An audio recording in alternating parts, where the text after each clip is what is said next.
All right, good morning. Morning. Thank you for joining us today, Governor, and we're glad that all of our guests could be with us today. This is our C2C Back to Business series, and we want to thank Cox Communication and Chambers Bank, who are our sponsors for this event today. We're honored to have two great leaders in front of us today. The 45th Governor of the state of Arkansas, Governor Asa Hutchinson, who grew up in Northwest Arkansas, calls Rogers home. And we're honored to have you, Governor, and we're glad you're with us today. We also have Randy Zook, who leads the state business community, and we're glad to have Randy. Today we're going to hear from our Governor, and we have a lot of things to hear about, Governor, with the increased number of cases in Northwest Arkansas and your announcement yesterday that we'll be going to phase 2. I know you'll have some comments on that and some other things. Our format today will be for you to let both of you gentlemen make your comments. Governor, you'll go first. And then after the Governor's through, our question and answer session today, just kind of a program note, will be through the chat function. So as you have questions, if you will submit those in writing, depending on how much time we have at the end of the Governor's comments, we will submit those questions for him to answer. And then after the Governor's through, we'll introduce Randy Zook. So Governor, without any further ado, thank you for being here today, and we look forward to your comments. Well, thank you, Raymond, and it is good to be with you today, even in this format. Wish I could be with you in person, but that will happen in the near future, I trust. It's also good to be with Randy Zook, and he's a great leader for our state chamber and associated industries, and look forward to his comments. And yes, someone made the remark that some of your decisions are not that popular, Governor. And my response to that is all of my decisions are unpopular. And that's actually just where I am right now. Nobody asked to be in the middle of this pandemic, but we have to lead through it. We have to make the best judgments and decisions we can, recognizing that we have two crises. One's a public health crisis that is serious, unimaginably serious, and causes the lives of friends and family. It can touch us all. And so we take that seriously, but the other is the economic aspect of this crisis that we have to engage in, and we have to manage ourselves through that. And we have to act upon the information we have at the time, and information changes. And as we have gone through this, you know, the first national push was everyone has to shelter in place. Enormous national pressure for that. And I resisted that because I didn't see that it was right for Arkansas. I didn't see the public health benefit. And in hindsight, I think it was the right decision because you know, we were so low in our cases long through all of the shelter in place debate. And then the debate started about we got to open up, we got to open up, we got to open up. And it was really long after that we started seeing this spike in cases that was similar to the time that we expanded our testing. And I agree with the sentiment that, you know, our increase in hospitalizations in Northwest Arkansas is not a reflection of the increase in testing. That's the reflection of people getting ill and need hospitalization. And those are very real numbers and shows the seriousness of what we're facing. But we did not do a shelter in place. It was the right decision. And the fact is that we have saved hundreds of thousands of jobs because we didn't do that. And nationally, we've had, the last report was a 14% national unemployment rate. Ours is 4% lower than that, which means hundreds of thousands of people are working that would not be otherwise. And we also see such responsibility in business. And I know there's always the outliers, those that are outlaws that don't pay attention to public health guidance, but the fact is our restaurant owners understand what's at risk for them, their business and their patrons, and they have really gone the extra mile to make sure they have a healthy environment. And 1/3 capacity was not really sufficient for their business model. That's so important in Northwest Arkansas, across the state. And so we did lift yesterday the restrictions. We call it going into phase 2, which we were already halfway through the door on phase 2, because we had opened up bars with limited restrictions. We had opened up gyms. We had opened up some of the larger venues, churches, and we were doing more travel than simply essential travel. So we had really already moved into phase 2 under the national guidelines, but we didn't want to hamper those businesses that were already being careful about what they're doing. And so this allows them to go to increased capacity. I've been said that, it's a confusing message in Northwest Arkansas whenever you have such a increase and spike in cases, and then we're saying we're going to loosen some restrictions. And I know that's challenging, and I try to have two separate messages. One is, let's do business and let's manage the risk, and let's be safe, and let's do what we can to save lives and to stop the spread of the virus. And so we have to be consistent in that message that this is very serious. And yesterday I was actually delighted with the news release from the Washington Regional Medical Center that stressed that this is serious, and we have limited hospital capacity. When we say we have limited, we have still less than 200 that are hospitalized because of COVID-19, and we have over 8,000 hospital beds in Arkansas. We have more ICU beds than is certainly needed now, but it's something that has to manage, and we have to watch those hospitalizations, and they're very, very serious. And so please accept the message I'm giving today that, yes, we want to do business. We want to be in construction. We want to be in our small businesses that are so important in Northwest Arkansas, and to see those grow. We want people working and making a living there for their family, and we want to go back to school next year. But we also have a very serious virus that's still a national emergency, that's a state emergency that I've extended for another 45 days, and it's going to be with us until we get a vaccine. And we can't be sheltered, we can't be hunkered down. We've got to do business, but we got to do it smartly. And so for those of you that might want to make a statement, well, we're too tough, we don't need to wear masks, put a mask on. And whenever you can't socially distance. And when I'm out and I can socially distance, it's okay, because we're protecting ourselves and others. But if you can't be in that environment and you're a leader, go ahead and set the example. And I want to applaud our poultry industry in Northwest Arkansas as well. They have really, really stepped up. They're an essential industry. We have to have that production of protein for our nation. And they are taking the extra health measures that are needed for their worker as well as for their production. And I applaud them for the steps that they've taken. We'll continue to watch that. And so thank you everyone for pushing our economy forward. But please, please understand that I take this continued seriously. It is still an emergency, and we're not letting up on those public health goals and guidance that we have. And I'm excited about where we're going in Arkansas. We're going to get through this together because we're tough, we're resilient, and we're entrepreneurs, and we're going to adjust. And that's what it takes to make sure we wind up on top of this. And so with that, I'm going to stop. Mr. Zook, I'm sure will make comments, but I look forward to the questions as well. Thank you, Raymond.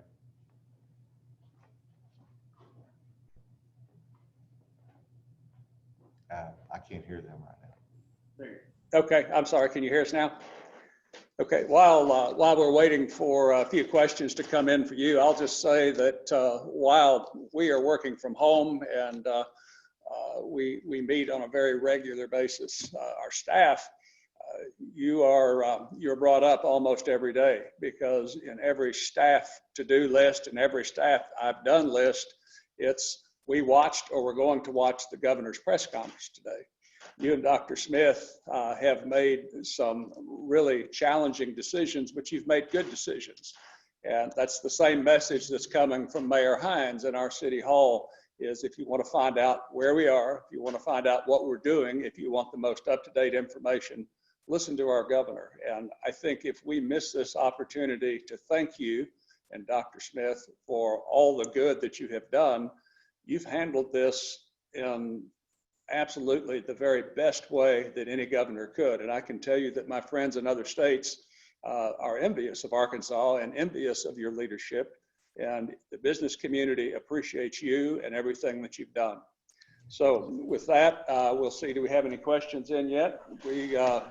We'll, if you have a few more minutes, Governor, to stick around for questions, we'll introduce Randy Zook, who is the President and CEO of the Arkansas State Chamber of Commerce, Associated Industries from Arkansas. Randy comes with a varied background in private industry with the AEDC. And I will have to say, as a peer chamber exec, that he absolutely has done the very best job of any state chamber in the country in the way that he handles his programming, his messaging, and yes, Governor, even his lobbying on the state level. He does a very good job. So with that, Randy, I'll let you talk your way out of that, and please give your. I'll try my best, Raymond. Thank you very much, and let me add my thanks and appreciation to our salesman in chief, Governor Hutchinson, for doing just an absolutely splendid job of maneuvering and guiding us through just an incredible set of challenges that seem to compound every day. Just about the time you think all the plagues have come through, we still haven't had the frogs falling from the sky yet. I suppose that's yet to come. That'll be the last one we'll get, hopefully. Let me just comment on a couple of things. Raymond touched on it. As I'm on calls nationally with Council of State Chamber and the Committee of 100 of the U.S. Chamber and others, I have to bite my tongue about half the time to avoid saying, well, go get yourself a better governor, as people recount all the problems that they are dealing with. I'll give you a great example. Just yesterday, I was on a call, and my counterpart from the Kentucky Chamber of Commerce was describing the situation they face. They have the highest unemployment percentage in the country right now. Get this, 38% of the non-farm payroll employees in Kentucky are drawing unemployment. They have nearly 800,000 people on unemployment insurance.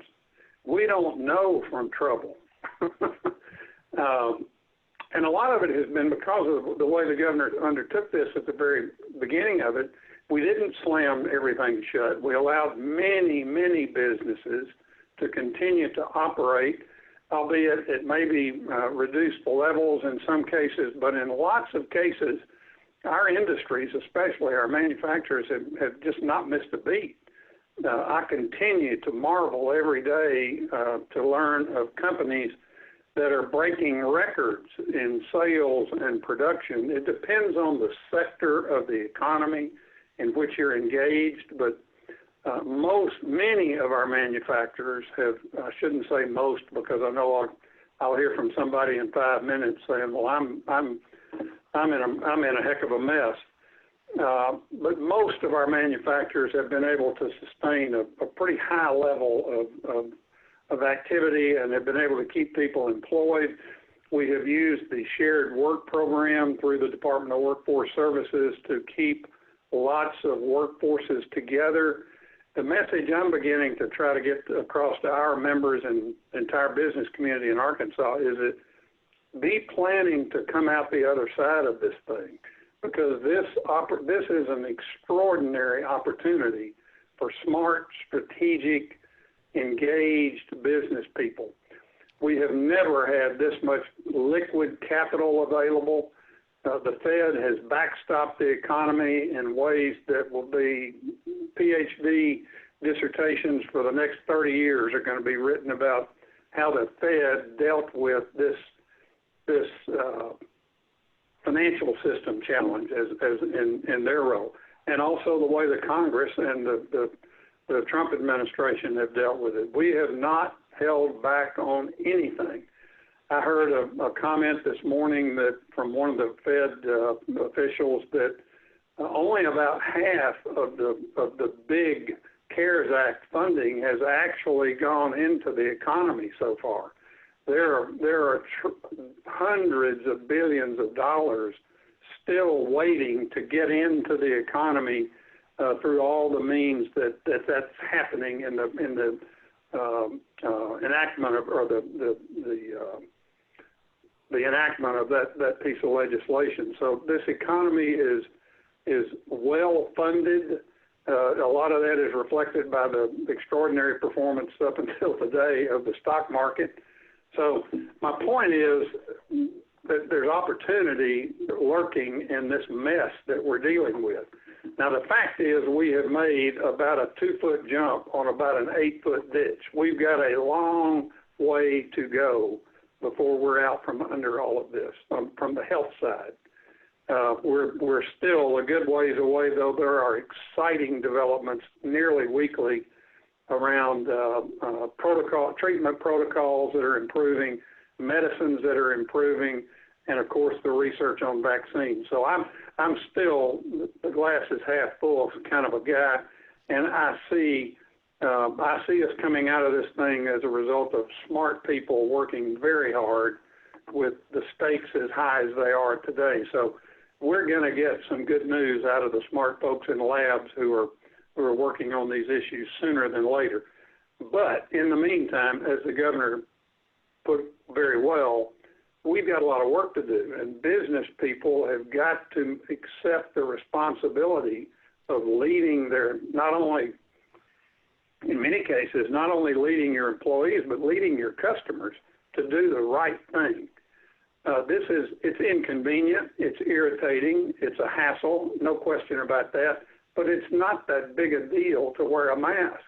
If I can learn to do it at my age, surely most of the population can pick up on the fact that a mask and washing your hands and physically distancing yourself in a courteous way is just not that big a deal. Now, if you want to make it a big deal, you can do that, but you're sure putting some of the rest of us at risk in the doing of that and in the ignoring of the opportunity to do your little bitty part, but very important part. Now, again, back to the opportunity for businesses, the businesses that figure this out, the businesses who do the heavy lifting, redesigning and re-engineering workspaces, sterilizing and cleaning your facilities, monitoring your employees, talking to your employees to communicate the importance of what we're all involved in and trying to get done. You're the companies that are going to come out of this thing absolutely pegging the needles. There is enormous opportunity in that kind of effort. I heard from a restaurant owner yesterday, a guy in the pizza business. He'll remain unnamed. He has one of his stores which had set records this weekend in sales. Get this, 3 nights in a row, they sold over $10,000 worth of pizzas out of one store. Combination of delivery, takeout, and eat-in customers. He's figured it out. You walk in his restaurant and you're completely comfortable. You know that everything possible is being done. So with that confidence, you feel comfortable about recommending it. Everybody in there was bragging on the employees, bragging on the owner. So my point here is very simple, and I'll shut up, but the companies that do this well are going to thrive and come out of this leading their pack. Those who don't are going to be economic roadkill, and that's the plain truth of it, and you're going to get what you choose. So with that, I'll shut up and hopefully let the governor answer some tough questions, and I might get a softball or two. Well, I don't think we have tough questions, but Governor, if you're up to it, we have a couple of questions here. We do have the media as a part of this today, and our first question is from the Northwest Arkansas Business Journal. The jobs report from the Department of Labor show an increase in the jobless claims from the previous week. The trajectory has been going down until that. What do you attribute the jobless number raise going to? Well, I did note that, and the short answer is I'm looking for more details on that. I think it's interesting that, 30 days ago, I asked my lead team as to whether they thought the unemployment rate would go up or down in the month of May, and they all said they thought it would go up.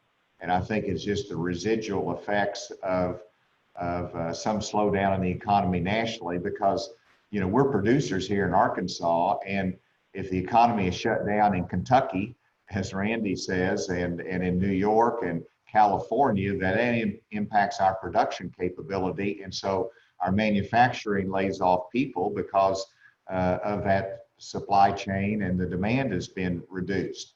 And so I think there is that residual effect. I'm still hopeful that we'll see a reduction in the unemployment rate just because we've seen that nationally.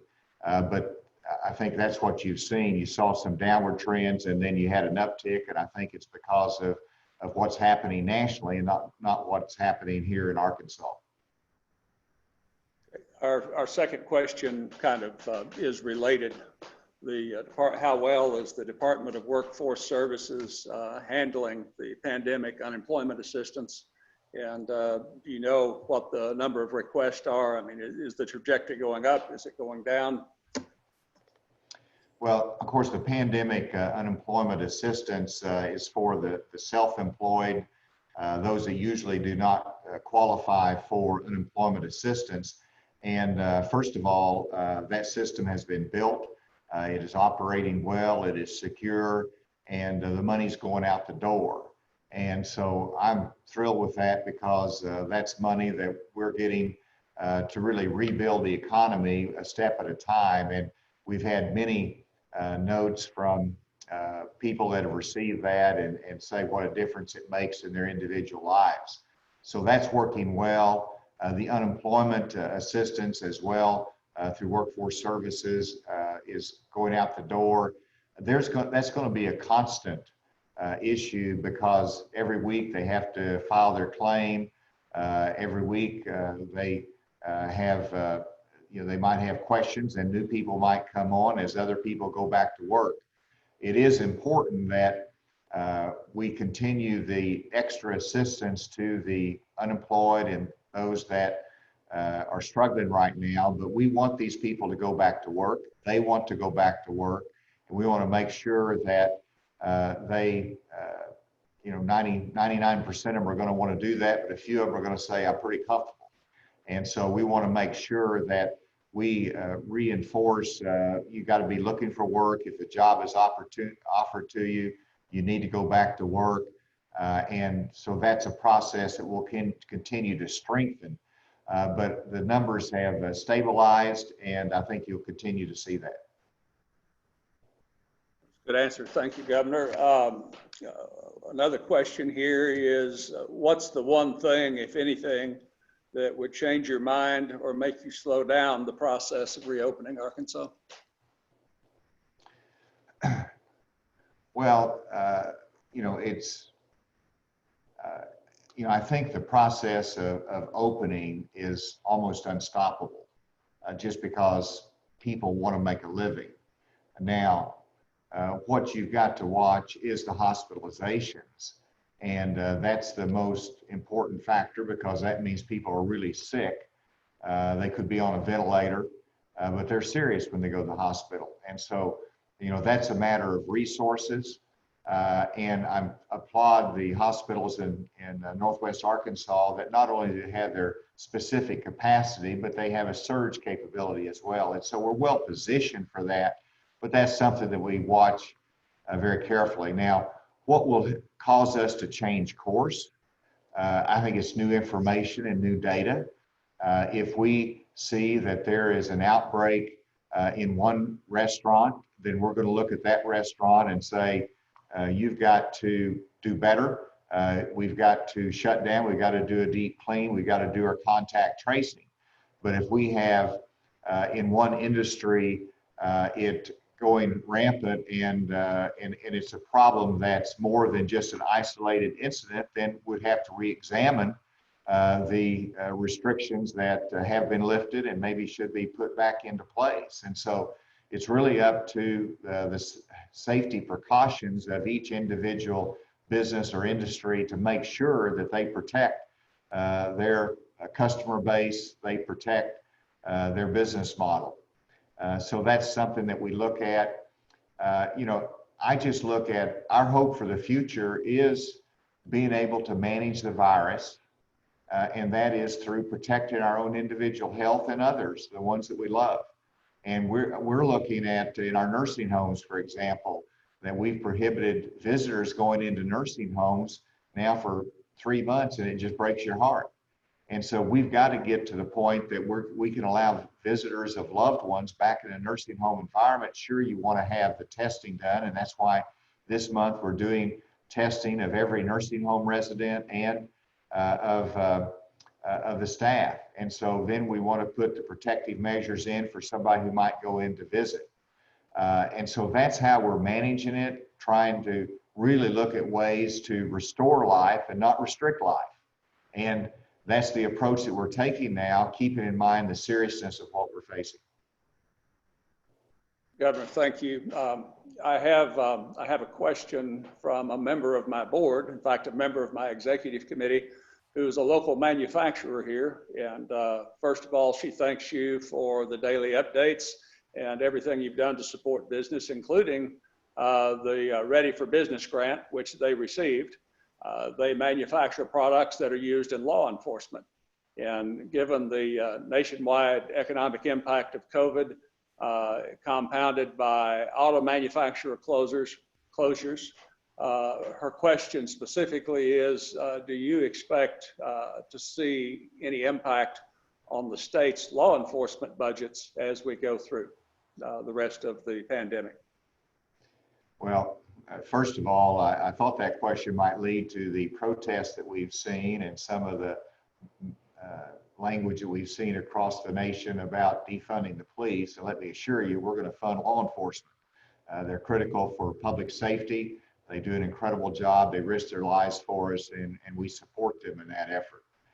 In terms of the impact of the pandemic, obviously there's going to be state budget constraints, local budget constraints, and that's going to impact a lot of different parts of our city budget, our county budgets, and our state budgets, and that might have an impact on law enforcement. Thus far, we've come through it fairly well. We will be looking at whether we should revise our forecast upward because we took our revenue forecast down based upon the pandemic, which hit the Arkansas State Police, hit our public safety budget. But we have exceeded that revised forecast because the sales tax revenue did not meet the decline that we expected. We predicted 10% decline in sales tax revenue. It was at 5%. So we've exceeded that. Individual payroll taxes have exceeded our expectations. And so we're going to be able to, at some point, revise the budget so we can fill some of those state agency needs, particularly those in the area of public safety. We're not in the same position as other states. I talk to other governors, and you're going to see an impact there because they have huge budget holes. They had budget holes before they started we had COVID-19. But now with this, they haven't managed it as well. Their economy is more shut down. And so they've got a huge budget gap, and they're going to be cutting services dramatically with tremendous pressure on the federal government to backfill state and local government's treasury. We don't need that in Arkansas in terms of more money for our budget. But I know that other states are in a very, very sad situation, and that will impact the procurement of law enforcement, public safety supplies across the country to a certain extent. Governor, thank you. I've got a real hardball question here for Mr. Zook, if you don't mind. You'll have to unmute. Hardball question.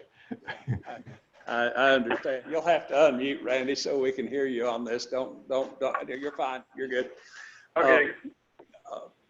There are a number of issues that have come up through the pandemic that are affecting the business community.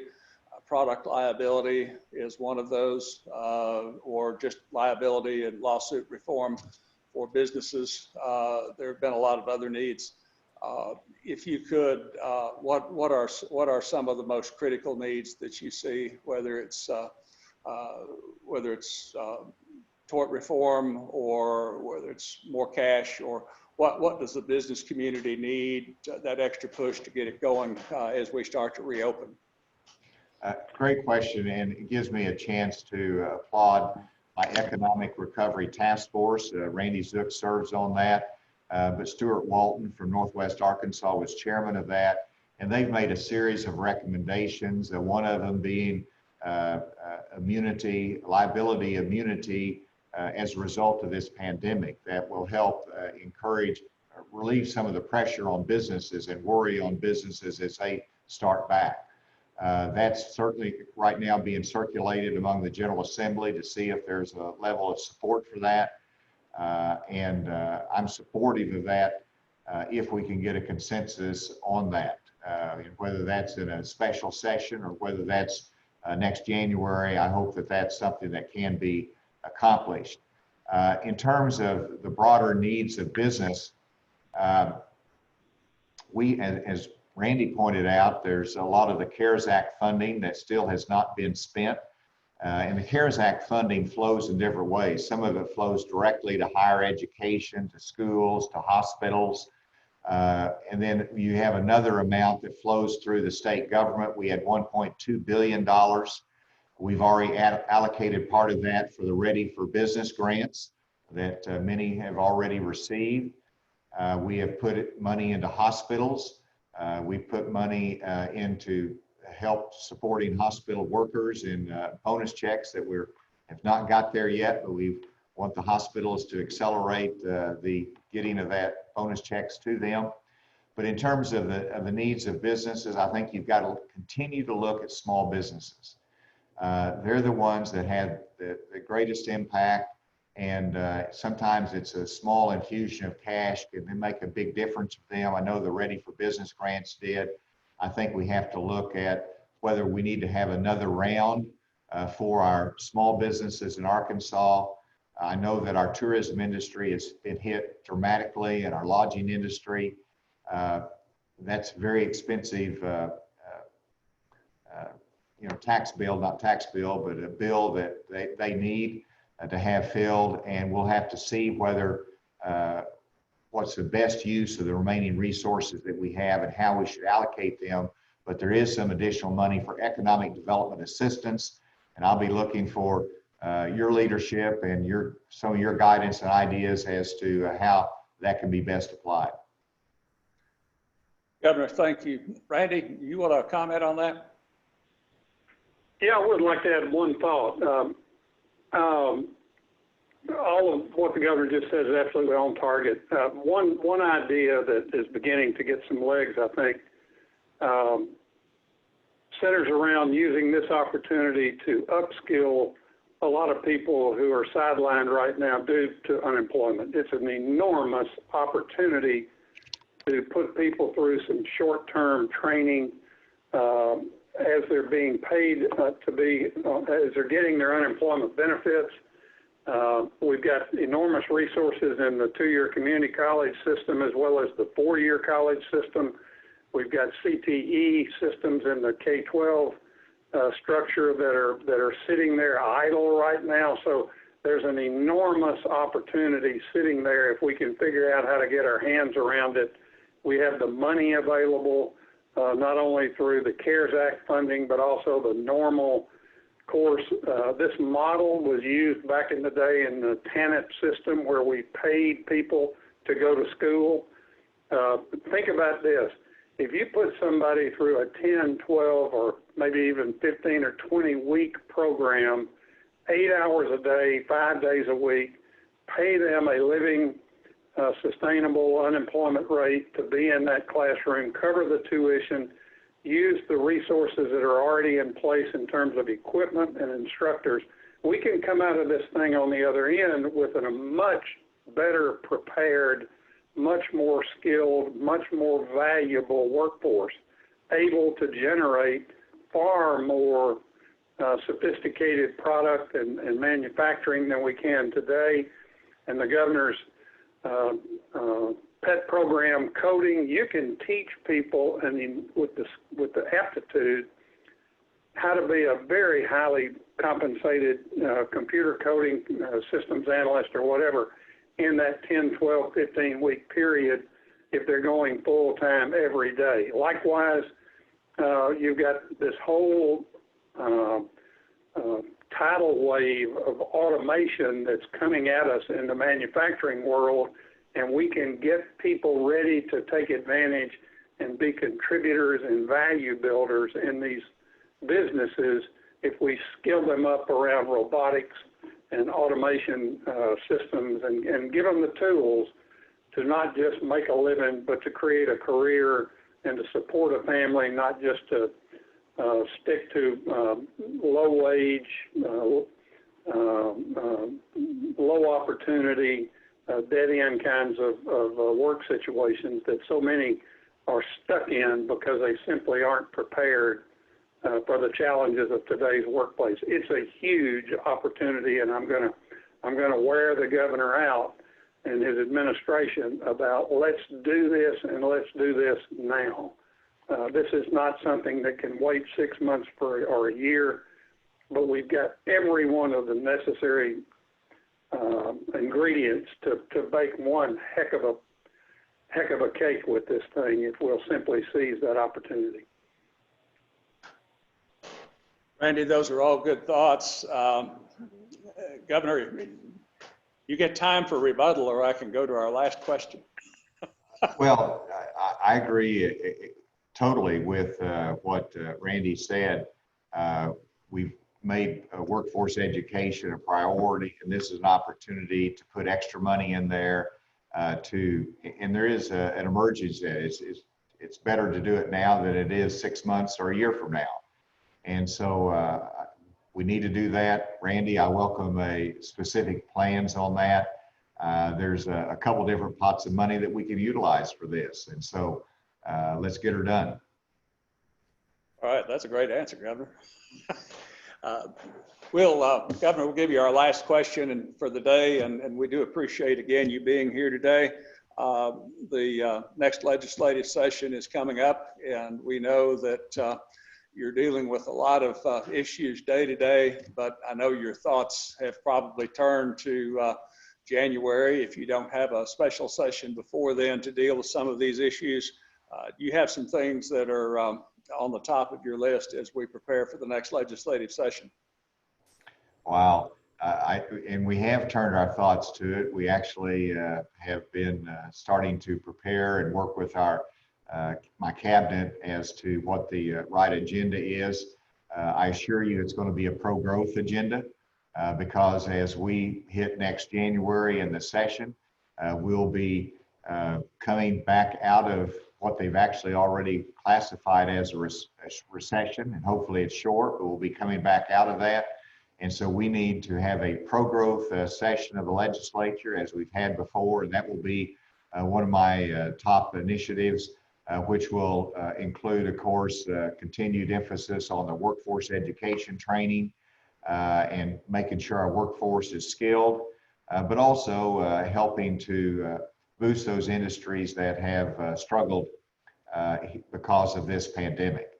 That will be a major focus. There'll be other things. I think there's, as you know, I set up a law enforcement task force that really is an outgrowth of protests that we've seen across the country and here in Arkansas of people who are just concerned about of having the right standards and accountability in law enforcement.